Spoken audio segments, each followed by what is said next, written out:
Our scripture reading this morning comes from Luke 12:49 through 56.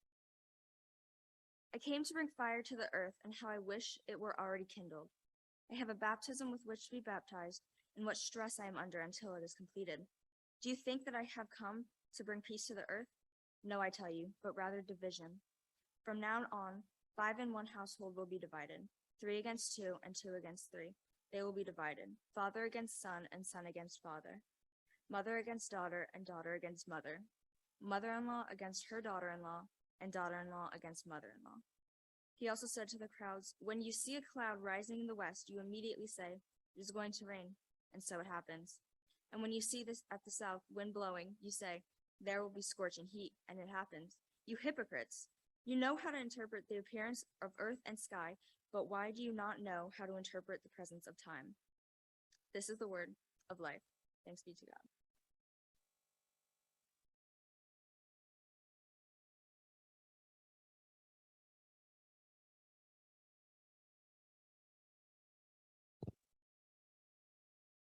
For those of you who don't know, I grew up in KUMC, and if you look far back enough on our YouTube channel, you'll find a Youth Sunday post where Herb's son Ian and I are preaching, all 2 of us, nearly the entire youth group. And now I have finished my first year of seminary, and Ian is off doing PhD impressive science and math things. For me, I am hoping for some noticeable improvement in my public speaking from the last 13 years. So, I sent my mom a meme once. A meme is a repeated theme to the point of humor, or at least a collective understanding of its meaning in subtext. So in a way, 666 is a Bible meme that we know is for the devil, 7 a meme that we know is heavenly, and 3 a meme we know is Trinitarian, and none of these really show up in the book we call Numbers. Go figure. I sent my mom a meme and she responded LOL, laugh out loud.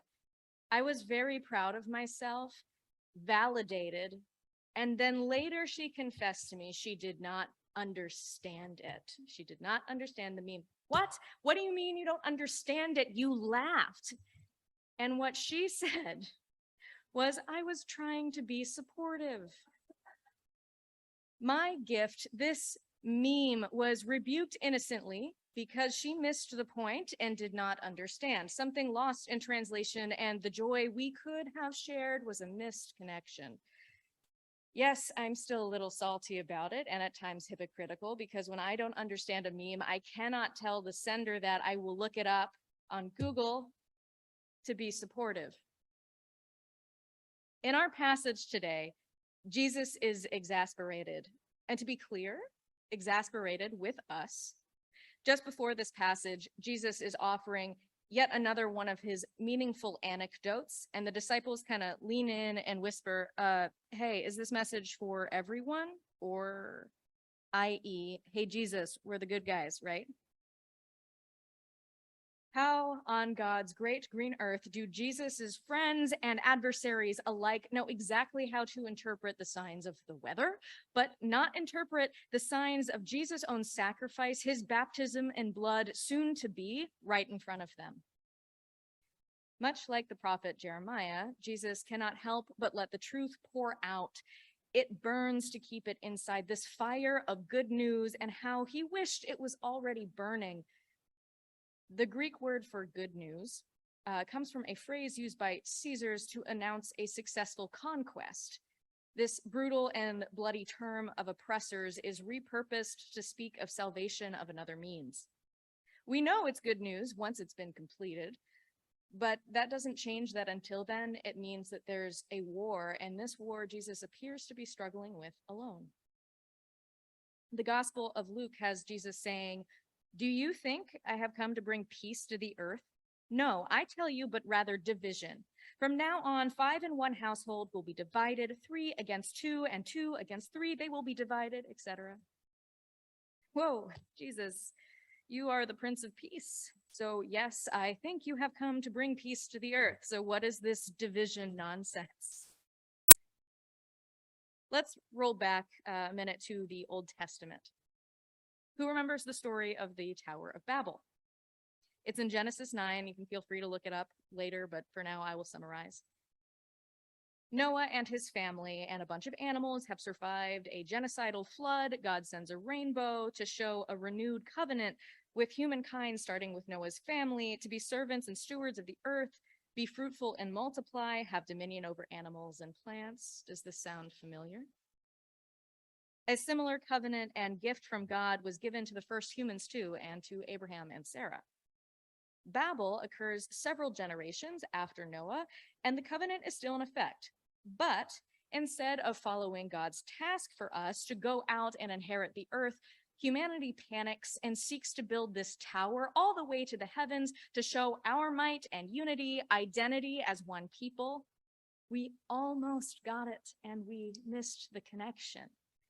The part that connects us to the rest of the world, we wanted to consolidate our identity instead and reach for the heavens, ignoring that God's first and greatest gift to us was the earth.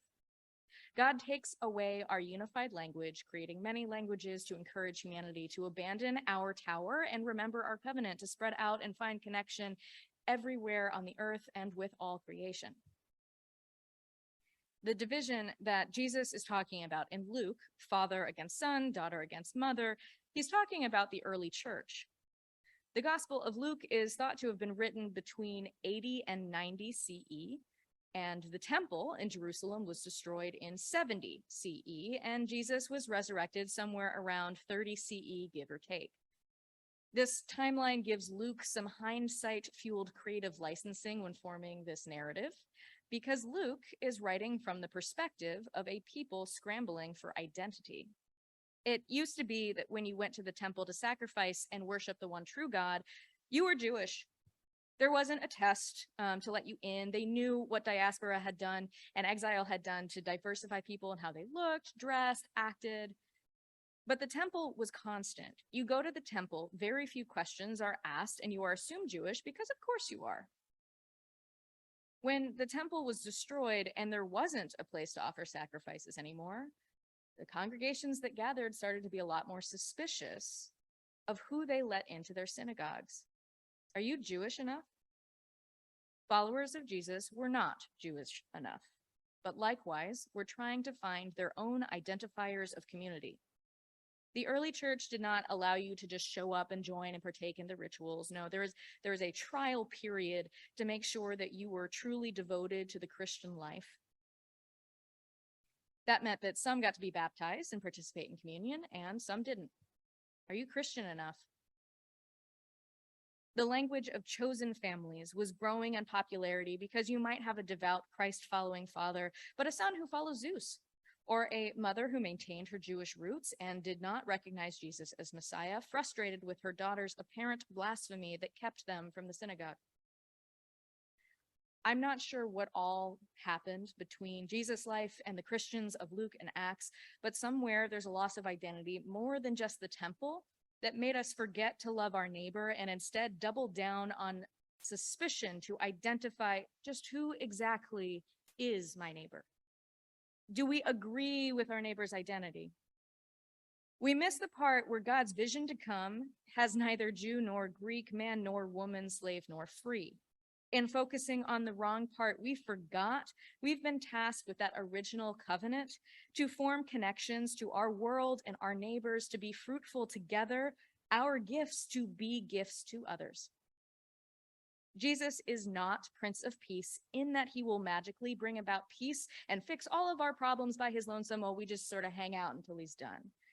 Jesus is Prince of Peace because if we live like he guides us to, the peace part is our job.